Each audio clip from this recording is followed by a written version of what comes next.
Piles గురించి మీకు తెలియని అన్నౌన్ ఫ్యాక్ట్స్ గురించి వీడియోలో చూద్దాం. పైల్స్ టాప్ 5 తెలియని నిజాలు. అందరూ పుట్టినప్పటి నుంచి పైల్స్ తోనే పుడతారు. అవును, ఇది నిజం. మన శరీరం పుట్టినప్పటి నుంచే హెమోరాయిడల్ వెంట్స్ ఉంటాయి. ఇవి సహజంగా ఉంటాయి, కానీ అవి వాపుగా మారి రక్తస్రావం లేదా నొప్పి కలిగినప్పుడే వాటిని పైల్స్ అంటారు. బయట కనిపించే పైల్స్ కంటే లోపల ఉన్న పైల్స్ మరింత ప్రమాదకరం. పైన కనిపించే ఎక్స్టర్నల్ పైల్స్ కన్నా శరీరం లోపల ఇంటర్నల్ ఉండే పైల్స్ ఎక్కువ ప్రమాదకరం. అవి ఎక్కువగా రక్తస్రావం చేస్తూ ఉండవచ్చు, కానీ నొప్పి లేకపోవచ్చు. అందుకే చాలా మంది పట్టించుకోరు. ఇది ప్రమాదకరమైన విషయం. పైల్స్కు ప్రధాన కారణం మల విసర్జన సమయంలో ఒత్తిడి పెట్టడమే.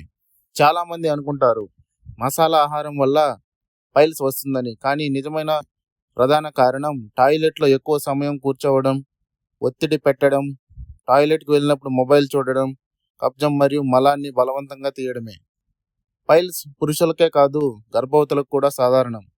గర్భధారణ సమయంలో గర్భాశయం పెరగడం వల్ల శరీరం లోపల రక్త ప్రవాహం మారిపోతుంది. ఈ సమయంలో పైల్స్ ఏర్పడే అవకాశం ఎక్కువగా ఉంటుంది. దీనినే ప్రెగ్నెన్సీ హెమరాయిడ్స్ అంటారు.